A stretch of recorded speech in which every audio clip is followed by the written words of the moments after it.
I think you mentioned something very interesting, and I will kind of now, tap into that. You started secret society of your own. You were the leader, and you were your own follower, and you were your entire world. We don't know what happened behind the curtains over there. How was it like, that experience of your the amazing start of your voiceover journey over there?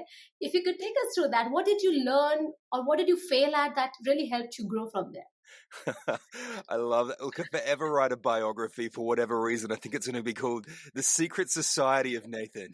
That's a great, and really, I was the only member that I'd ever let inside that club. I was very closed up. Yeah, had my own little ideas there. And I think because of that, I think when we're talking about how I got a start in any kind of career or purpose or profession, it was a little tricky, because when you're so self-sufficient and you are in your own little secret one-person society, it's really hard to ask for help. It's really hard to put yourself out there, because failure isn't an option. When you're in your own secret society, you can fail a little bit, but then when you finally let someone else in or go to the outside, it's got to be perfect, right? It's got to be polished. It's got to be A+. And the idea of letting someone see your B-, letting someone see your C+, it's like, oh my goodness, that can't happen. So you run back to the secret society and you make sure that everything's perfect so you can put it out to the world. But that was a real challenge for me in getting out there, because I had such high ideas and such perfection. It was frustrating. It was like teething when you're a baby and those teeth are coming through. You're like, I want it to be done, but it takes time. And it's exactly, make it happen. And I remember I had my first my first apartment here in Adelaide quite a while ago now. Like anyone, if you've ever had your first place, you want to make it really cool. And so I put a hammock in this kind of it's really like a grandma house, and it had like a greenhouse, but I put a hammock in there and I made it this cool little place to connect. But I remember just lying in that hammock and feeling this overwhelming sense of, and I've never felt anything as strong as I did in that moment. It was like I was going to explode, because there was so much potential in me, but I was so far from getting there. And I remember thinking, I want to, if you know the radio station in Adelaide, it's called SAFM. It's like a pop music station. I'm like, I want to get my voice on SAFM. It was like the height of my dreams. Lovely. And I so desperately wanted it, but it was so far from happening.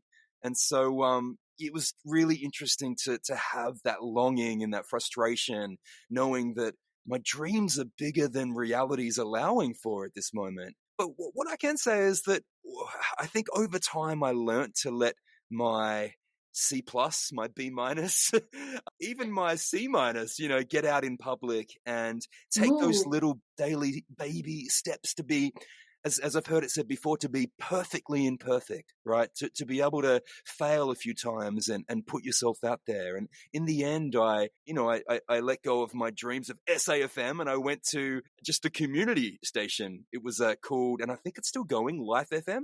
It's actually a Christian religious station. Amazing. Borrowing on a lot of my upbringing. I went there and I didn't know how to get in, but I knew that I could help. And so I licked envelopes for about 6 months, kind of jumping in and helping out and mailing things and driving. I got upgraded to driving the radio station. Did a live cross and they heard my voice and they're like, you've got great energy. And then I did some weekend shifts for free. And finally they offered me a paid position to actually get behind the mic and do afternoons.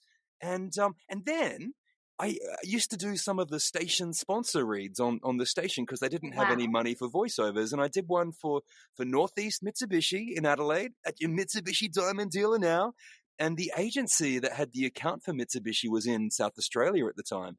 They heard me and they left a message with the radio station saying they want me to be the voice nationally for Mitsubishi. Whoa, I didn't know what that meant at the time. And I went up and said, sure. And then they told me how much to pay them. I'm like, I'm getting paid? What? This is crazy. And so I think after that, it started rolling on. And I'm like, you know what? I keep having to plant seeds, but it felt like finally some of those seeds were growing. I was trying to do music as well. I was putting demos in and that wasn't working. But finally, I moved to Sydney because I thought there's going to be more voiceover work there. And then 2 months after moving to Sydney, I won a music deal, a development deal with Sony Music through a competition that I'd put in like 3 or 4 months beforehand. And all these little things started falling into place, and then it all fell apart, and then it came together again, and then it fell apart and came together.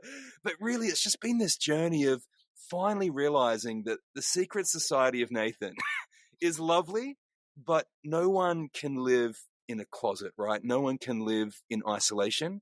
And interestingly enough, once I moved to Sydney, I was able to actually do the unthinkable, and I was able to come out to my parents as gay. And that's not something that I thought I'd ever be able to do because, religion, you don't really. I mean, thankfully it's changing a lot, and there are a lot of Christians and people of faith that understand that love is love and people are people, but that wasn't the case growing up for me. And so I think there is something to be said about stepping outside of yourself, putting yourself out there perfectly, imperfectly, and planting seeds and seeing what pops up.